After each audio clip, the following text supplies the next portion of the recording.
Hola a todos y a todas. En clase estuvimos viendo la fuga número 2 del claviente temperado 1 y hablamos de que, bueno, es una fuga que tiene dos contrasujetos, pero que nosotros solamente íbamos a ver uno.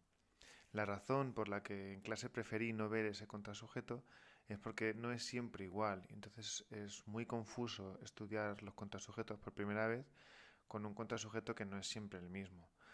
Entonces, este vídeo es básicamente pues para explicaros en qué consiste ese segundo contrasujeto. La exposición inicial. Tendríamos aquí el sujeto en azul, marcado en azul. Una vez que termina el sujeto, comienza la respuesta, que está marcado en rojo, y acompañando esa respuesta tendríamos el contrasujeto. Todo esto tal y como lo vimos en clase. Este pequeño pasaje, que es un episodio intraexposicional, y luego después volvía a aparecer el sujeto y el contrasujeto. Y ahí terminaba la exposición inicial. El problema para ver el segundo contrasujeto es que necesitamos 4 entradas, porque el segundo contrasujeto va a aparecer entre la tercera y la cuarta entrada. Entonces tendríamos que irnos a la siguiente exposición para ver si realmente hay otro contrasujeto. Aquí tendríamos esta segunda exposición y también el final de la primera exposición.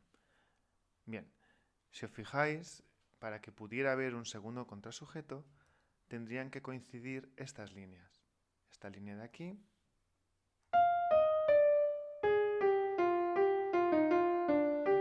tendría que coincidir con esta otra línea de aquí.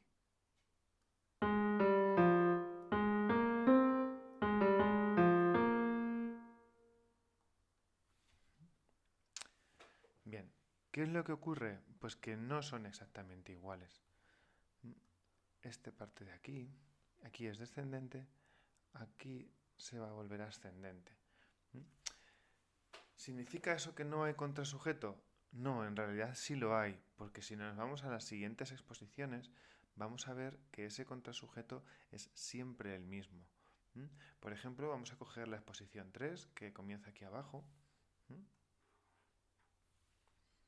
y tendríamos aquí esta línea que está haciendo el grave. Y si continuamos, tendríamos este contrasujeto. Lo mismo nos ocurriría en la siguiente exposición, en la exposición 4. Tendríamos en la voz grave esta línea.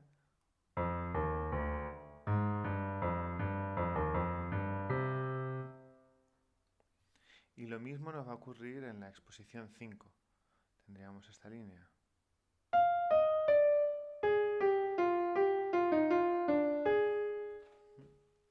Entonces, es un contrasujeto, porque siempre que aparece el sujeto o la respuesta, aparece esa línea. ¿Cuál es el problema? Que en la primera vez que nos la encontramos, que sería la exposición 2, es ligeramente diferente. Y por eso es un poquito más difícil de ver. Acordaros, esta es la diferencia. Aquí la línea desciende, esta sería la línea de contrasujeto. Aquí desciende, mientras que aquí asciende.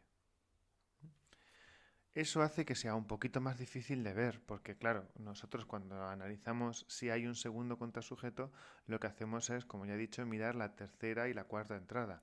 Además, ya desde el principio no aparecen esos dos contrasujetos, porque la exposición inicial no tiene 4 entradas, solo tiene 3, lo que hace que sea un poquito más difícil de ver. He preferido esperar a que viéramos otra fuga con dos contrasujetos, que es la fuga número 21, que es la que estamos viendo ahora mismo en clase, para poder explicar todo esto. No obstante, sabéis que si tenéis alguna duda, pues la podéis preguntar en clase.